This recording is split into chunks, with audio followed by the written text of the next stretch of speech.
No terceiro mês da saída dos filhos de Israel da terra do Egito, no primeiro dia desse mês vieram no deserto de Sinai. Tendo partido de Refidim, vieram ao deserto de Sinai, no qual se acamparam ali, pois se acampou Israel em frente do monte. Subiu Moisés a Deus, e do monte o Senhor o chamou e lhe disse: assim falarás à casa de Jacó, e anunciarás aos filhos de Israel: tendes visto o que fiz aos egípcios, como vos levei sobre as asas de águias e vos cheguei a mim. Agora, pois, se diligentemente ouvirdes a minha voz e guardardes a minha aliança, então sereis a minha propriedade peculiar dentre todos os povos, porque toda a terra é minha. Vós me sereis reino de sacerdotes e nação santa. São estas as palavras que falarás aos filhos de Israel. Veio, pois, Moisés, chamou os anciãos do povo e expôs diante deles todas estas palavras que o Senhor lhes havia ordenado. Então o povo respondeu a uma: tudo que o Senhor falou, faremos. E Moisés relatou ao Senhor as palavras do povo. Disse o Senhor a Moisés: eis que virei a ti numa nuvem escura, para que o povo ouça quando eu falar contigo, e para que também creiam sempre em ti, porque Moisés tinha anunciado as palavras do seu povo ao Senhor. Diz também o Senhor a Moisés: vai ao povo e purifica-os hoje e amanhã, lavem eles as suas vestes e estejam prontos para o terceiro dia, porque no terceiro dia o Senhor, à vista de todo o povo, descerá sobre o monte Sinai. Vamos ler agora o versículo 17, diz assim: e Moisés levou o povo fora do arraial ao encontro de Deus, e puseram-se ao pé do monte. Todo o monte Sinai fumegava, porque o Senhor descera sobre ele em fogo. A sua fumaça subiu como fumaça de uma fornalha, e todo o monte tremia grandemente. E o clangor da trombeta ia aumentando cada vez mais. Ia aumentando cada vez mais. Moisés falava a Deus, e lhe respondia no trovão. Descendo o Senhor para o cume do monte Sinai, chamou a Moisés para o cimo do monte. Moisés subiu, e o Senhor disse a Moisés: desce, adverte o povo que não ultrapasse o termo até ao Senhor para vê-lo, fim de muitos deles não pereçam, para que muitos deles não pereçam. Também os sacerdotes que se chegam, né? Aí vai, né? Aí eu vou interromper por aqui por enquanto.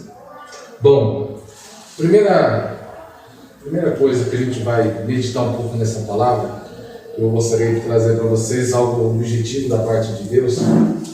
E eu quero dizer para vocês: Deus tem falado no nosso meio. Deus fala no ambiente profético. Quando a gente fala do ambiente profético, o profeta, ele tem uma incumbência em Israel de alertar e de chamar a nação para o posicionamento. Então o profeta, ele alerta e nos chama para o posicionamento. Então o movimento profético é um movimento onde nos alerta e nos chama para o posicionamento. E é um movimento que ninguém gosta, porque não é atrativo, porque ninguém gosta de ser repreendido, ninguém gosta de ser alertado ou chamado a atenção ou ser questionado no posicionamento que tem tomado. Mas essa é a palavra que Deus quer falar para nós hoje, para mim e para você. Porque Deus está nos chamando para uma posição como Deus chamou o povo de Israel. Aqui o povo já tinha saído do Egito. Alguns dias, foram dias, semanas. Acho que nem 2 semanas que tinham saído do Egito. Eles saíram do Egito, viram o mar se abrir.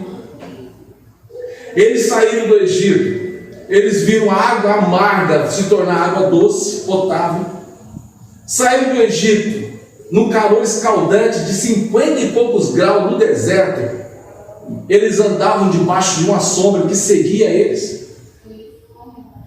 E à noite, a temperatura caía abaixo de zero. Colocava-se uma coluna de fogo para aquecer o povo. O povo saiu do Egito vendo os milagres de Deus, os sinais e maravilhas que Deus estava promovendo no meio deles. Então eles começaram a ter experiências com Deus. E uma das coisas que nós estávamos conversando entre nós na liderança, e foi até uma fala do Lameiro, que nós como igreja, nós precisamos ter experiências com Deus.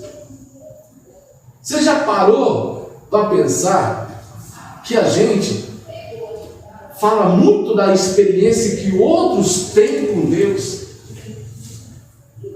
e a gente se impressiona com a experiência que muitas outras pessoas têm com Deus, mas nós precisamos ter as nossas experiências com Deus, experiências sobrenaturais, naturais e de todos os âmbitos. E a Bíblia fala que os sinais e maravilhas seguirão ao que crê. E uma das maiores experiências que nós podemos ter é de ouvir a voz de Deus, porque em pleno século 21 Deus ainda fala, e Deus procura aqueles que o ouvem, o ouçam e o obedeçam. E aí o povo chega no Sinai.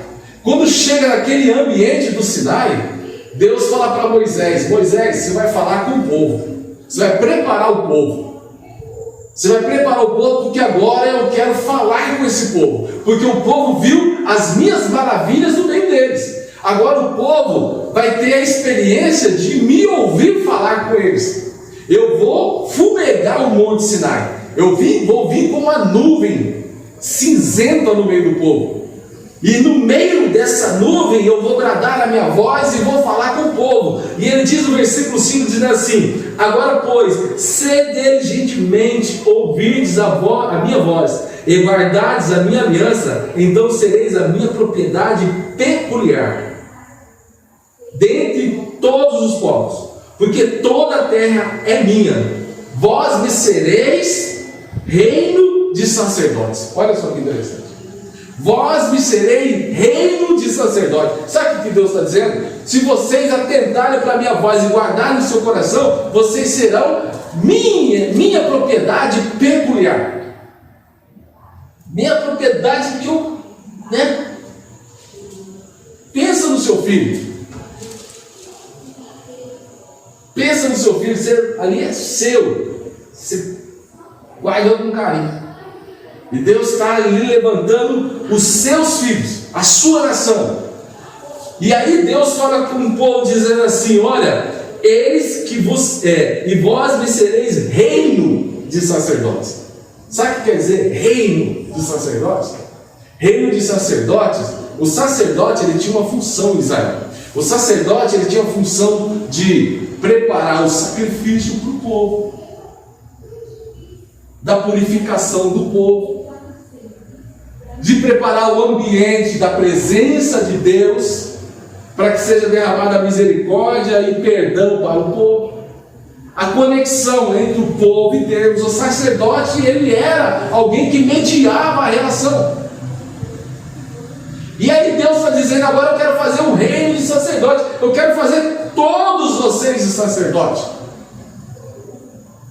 Eu quero dar para vocês a mesma autoridade que um pastor tem, de vocês pastorearem a sua casa, de vocês poderem partir do pão e partir do cálice, de vocês realmente viverem aquilo que é dado ao sacerdote como o processo litúrgico de uma reunião como essa, ou até mesmo de um momento de purificação. Mas Deus está falando: eu quero fazer de vocês povo purificado, povo que se santifica, povo que se relaciona, que vocês agora não têm um mediador, vocês não têm um intermediário para falar comigo, vocês vão falar comigo.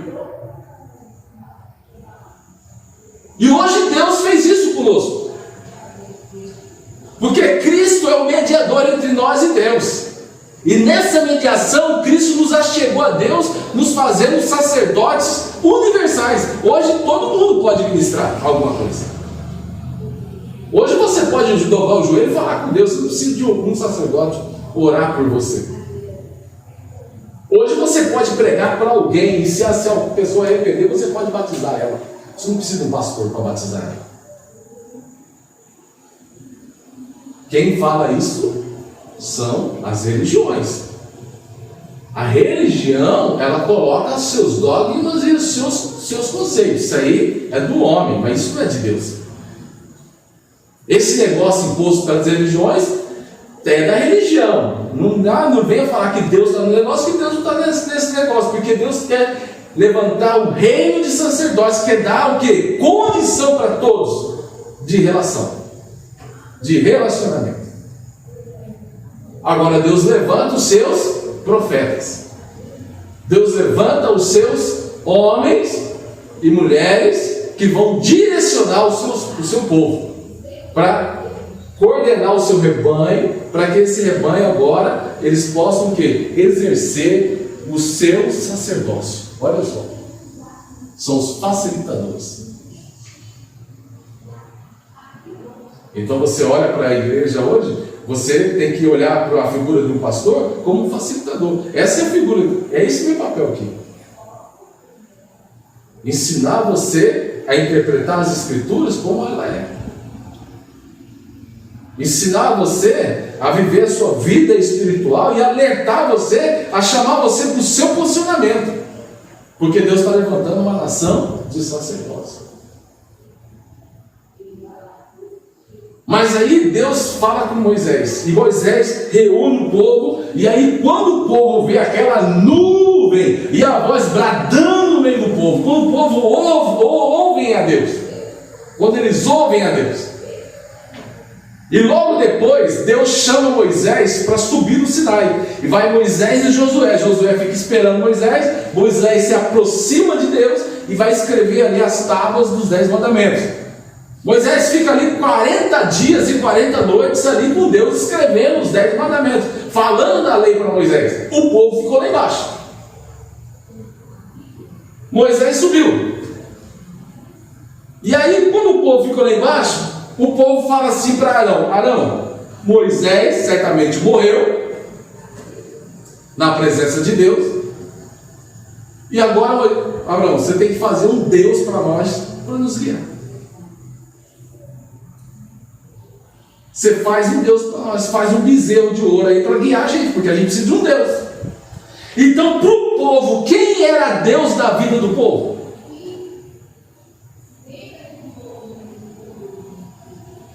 Deus que bradou na nuvem ou Moisés?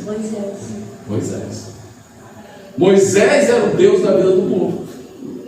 Porque Deus abriu o mar vermelho, Deus fez proezas no meio deles, Deus fez maravilhas no meio deles, e ainda Deus fez questão de falar com eles, e Deus trouxe uma promessa para eles. Deus bradou na nuvem de sua voz falando com aquele povo, mas o povo olhou para Moisés, e a expectativa estava em Moisés. Moisés subiu, como Moisés demorou para vir, morreu. Então agora a gente precisa de um Deus. Nós estamos vivendo uma geração, amado, onde essa geração ela está levantando os seus deuses. Ela está levantando os seus deuses. Você veja aqui no versículo 18,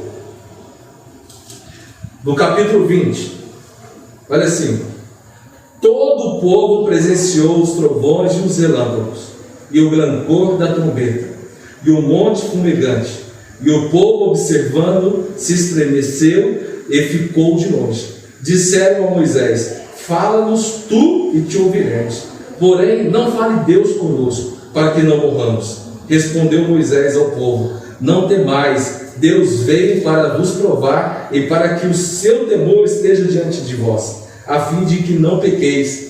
O povo estava de longe em pé, Moisés, porém, se chegou à nuvem escura onde Deus estava. Então o que o povo falou para Moisés? Moisés, tudo que você falar a gente vai ouvir, mas fala tu com Deus.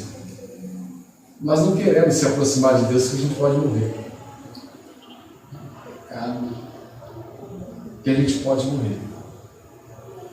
Sabe que uma coisa, amados?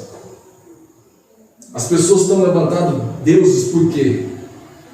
Porque tem gente que prefere deixar uma devocional individual, de se relacionar nos 10, 15 minutos de oração, de joelho individual, lá no seu secreto, só ele e Deus, e estudar a palavra. Ele prefere, não que eu seja contra, não é errado fazer isso, mas não pode ser algo que seja o nosso subsídio da relação.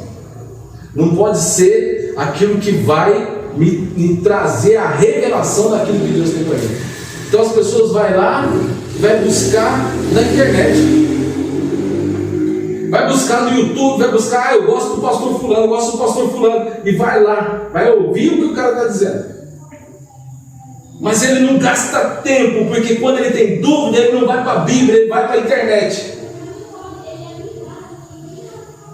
Aquele que foi lá na internet, aquele que está pregando lá, aquele que está falando, aquele que está ensinando lá, ele subiu no monte, ele morreu no monte. Porque quando você vai lá para a fumaça fumegante, quando você vai lá para ouvir a voz quebrada da nuvem, você morre por causa do pecado. Quando você entra para a relação com Deus, você morre. E essa é a intenção. Nós entramos na relação com Deus e nós saímos agora ressuscitados, mortos na presença dele. Porque a gente tem que sair diferente. Porque quando a gente entra na presença de Deus, a gente morre. Morre muita porcaria que está dentro da gente. Morre o menino e nasce o homem. Morre o pecador e nasce o santificado. Morre o impuro e nasce o impuro. Nasce o puro. Morre o duro de coração e renasce o quebrantado de espírito e de alma. É na presença de Deus. Então aí que acontece? O povo tinha uma expectativa. Então vai lá, Moisés, gasta tempo com Deus, se relaciona com Deus, e aí você vem falar com a gente. A gente quer ouvir de você. A gente tem que ter uma geração amada que quer ouvir de Deus.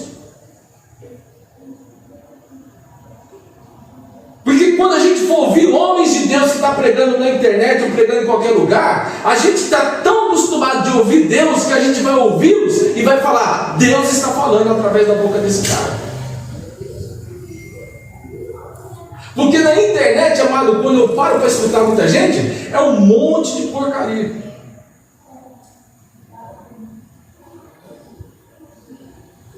Sem fundamento na palavra, e estão dizendo que Deus falou alguma coisa, e Deus não falou.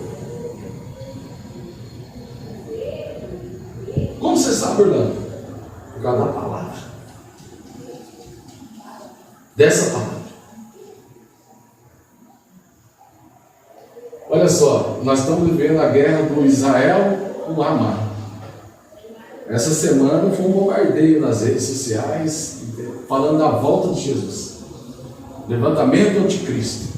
E sei que tem, o povo desesperado. Tem gente que me ligou.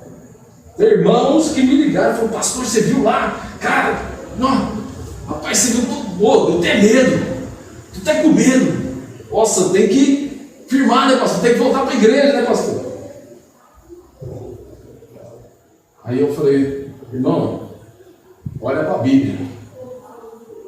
Não é a volta de Jesus, não tem nada a ver com a volta de Jesus, não tem nada a ver com o levantamento do anticristo.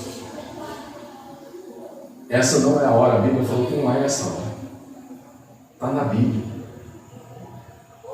Só olha para a Bíblia. E aí os caras vão lá, pegam o Apocalipse, manipula um texto isolado da Bíblia e manipula a conversa, e as pessoas ficam tudo doidas. Por quê? Elas estão o quê? Olhando para Moisés, mas não estão olhando para a nuvem e a voz quebrada da nuvem. Não estão mais olhando para a relação Porque se olhasse para a relação, elas entenderiam que para Jesus voltar, a igreja tem que cumprir sua missão. E a igreja não cumpriu a missão. Só na região que nós moramos aqui, só no Vale do Araguaia, nós temos mais de 50 etnias que não foram alcançadas, que nunca ouviram falar de Jesus. E quando não tiver um missionário falando de Jesus para ela, Jesus não vai voltar. Mateus 24:14, 28:14. Só chegará ao fim quando todas as nações ouviram do Evangelho da paz. Só chegará ao fim quando chegar esse tempo. Mateus 28, princípio das dores. Quando Jesus fala no princípio das dores, pedra sobre pedra, Jesus está falando do ano 70, da destruição do templo lá de Herodes, que foi destruído pelo general Tito, né, sobrinho de Domiciano. Que aconteceu, e depois Jesus fala da sua morte e ressurreição. Que esse templo vai ser destruído, depois de 3 dias ele vai ser levantado. Então ele está falando dele mesmo. Mas quando ele fala do princípio das dores, você precisa, para interpretar aquilo lá, você precisa de todo um aparato das Escrituras. Zacarias, Joel, 70 semanas de Daniel. Você precisa no final de Apocalipse, Tessalonicenses, 1 Pedro, 2 Pedro. Então precisa de um aparato das Escrituras. Então a Bíblia fala que um versículo só, ele não é de fiel interpretação. Ele precisa de um conjunto. Então as pessoas pararam de ouvir a voz quebrada da nuvem para ouvir Moisés. E Deus não levantou só um Moisés. Deus quer levantar um reino de sacerdotes, amados. De homens e mulheres que ouvem a sua voz. E eu vou te falar para você: quando uma nação ouve a voz de Deus, não há confusão. Pode ter certeza, não há confusão. Porque quando a gente ouve a voz de Deus, não há confusão no meio de nós. Porque nós vamos ouvir a mesma coisa. Às vezes de formas diferentes. Mas quando você vai ouvir o outro, Deus falou a mesma coisa. Quando você vai ouvir uma palavra, Deus falou a mesma coisa. Quando você vê uma pessoa pregar, você fala assim: irmão, peraí, Deus não fala. Então o povo olhar para Moisés e falar assim: Moisés, fala tu com Deus. E agora eles queriam levantar um Deus para eles, porque eles não entendiam que o Deus que estava com Moisés estava preparando todo um aparato para que aquele povo realmente se tornasse um reino de sacerdote. Então o que eu quero dizer nessa noite para você, amado, que o Espírito de Deus está queimando no meu coração isso, que nós precisamos resgatar isso na nossa vida. As nossas devocionais, as nossas leituras bíblicas. Nós temos Bíblia para nós estudarmos, amado. Estude a Bíblia. Eu sou casado com a Roseli. Sou casado com ela há 7 anos e 8 meses. 7 anos e 8 meses nós somos casados. Se uma pessoa ligar para mim e falar para mim: sou eu, meu bem, sou Roseli, eu vou falar assim: ah, é mentira, porque eu conheço a voz da minha esposa. Nós precisamos, amados, nos conectar com Deus. E quando Deus falar no meio de nós, nós falamos assim: é Deus que está falando, porque nós conhecemos a voz. E a Bíblia fala assim: olha, vocês conhecem a voz do seu pastor. Ele é o nosso pastor. Ele é o bom pastor. É Cristo Jesus. E Cristo Jesus fala com a sua ovelha, fala com a sua igreja. Amados, não tem uma mensagem que a gente prepara, se a gente quiser preparar a mensagem, Deus muda tudo. Tem irmãos que sabem o que eu estou dizendo aqui. Você pode preparar uma mensagem assim, nossa, fazer um sermão, você monta aquele sermão mais lindo assim, ó, cheio de técnicas de exegese e tal, homilética, aí você põe os tópicos e tal, aquela coisa assim, as informações. Poxa, hoje eu vou arrebentar a boca do balão. Aí você chega aqui, aí você fala assim, nossa, hoje eu vou esmiuçar o meu conhecimento. Tá, beleza. Deus fala assim, sabe de nada, inocente. Não é isso que eu quero falar com a minha igreja. O dia que você tiver uma igreja, você fala o dia que você quiser. Mas a igreja é dele. E ele está chamando o seu povo para ouvir ele. No meio de tantas vozes que estão por aí, e de tanto desespero que as pessoas estão se levantando com desespero, com medo, e buscando a Deus com medo de uma coisa que está muito longe de acontecer. Amados, vou te falar uma coisa para você. Se Jesus voltar hoje, ele encontra uma igreja negligente. Porque a missão da igreja, as missões, elas são prioridades da igreja. Mas para fazer missão na igreja, precisa glorificar a Deus. E a missão da igreja é glória a Deus. E quando eu glorifico a Deus, eu cumpro a vontade de Deus. E as igrejas não estão cumprindo a vontade de Deus, porque agora elas falam que Deus está falando. Mas como é que Deus está falando alguma coisa, sendo que Ele já falou que tem povos que precisam ser alcançados? E esse papel é nosso. Esse é o papel nosso.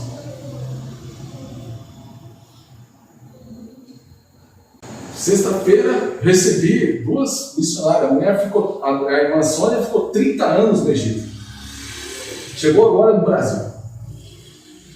30 anos no Egito, agora veio para cá com esse sonho que nós temos aqui de usar esse ambiente aqui para nós cumprirmos as nossas missões, né? E ela veio para cá para somar conosco e ela tem todo um aparato para mapear o Vale do Araguaia. Eles estão vindo para mapear tudo isso aqui, para entender os povos que precisam ser alcançados e montar estratégia para alcançar povos, para alcançar gente, para chamar gente a conhecer Jesus. Porque quando a gente faz isso, a gente apressa o tempo. A gente apressa o tempo e aí vem, ó, Maranata, hora vem, Senhor Jesus. E a gente está dizendo, eu amo Jesus e eu quero que Ele volte logo. Eu quero que Jesus volte logo. Eu anseio pela volta de Jesus. Eu anseio pela volta dele. E ansiar pela volta de Jesus, amado, não é querer morrer, o irmão está depressivo, está querendo morte. Não, irmão. É a nossa maior esperança, é por isso que nós estamos aqui. Pela volta dele, para viver eternamente do lado dele, para ter comunhão com ele, para não mais ouvi-lo através de uma nuvem, mas vê-lo face a face, poder tocá-lo, poder abraçá-lo, poder amá-lo, não tem mais choro, não tem mais morte, não tem mais sofrimento, não tem mais pecado, mas ter a presença gloriosa dele por toda a eternidade do nosso lado. Esse é o nosso anseio, e nós precisamos atentar. Se nós amamos Jesus, se nós amamos isso aqui, amado, nós precisamos atentar com essa palavra. Nós precisamos meditar, considera, monta os seus estudos.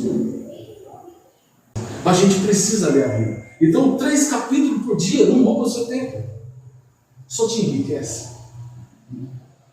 E aí quando alguém for falar para você alguma coisa,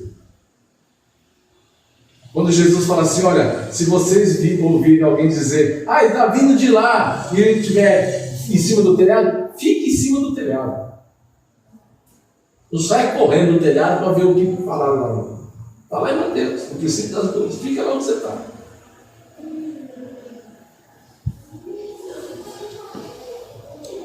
Há o arrebatamento. Vai haver arrebatamento para quem acredita nisso. Para quem é pré, para quem é pós, para quem é mi. Para todos os amparados teológicos que tem. Mas em tudo, quero dizer para vocês que todo mundo está certo. Jesus vai voltar. Mas nós precisamos ser uma geração que não tem deuses. Nós precisamos ser uma geração que tem Deus. Amém? Amém? Nós não temos Deus, nós não dependemos.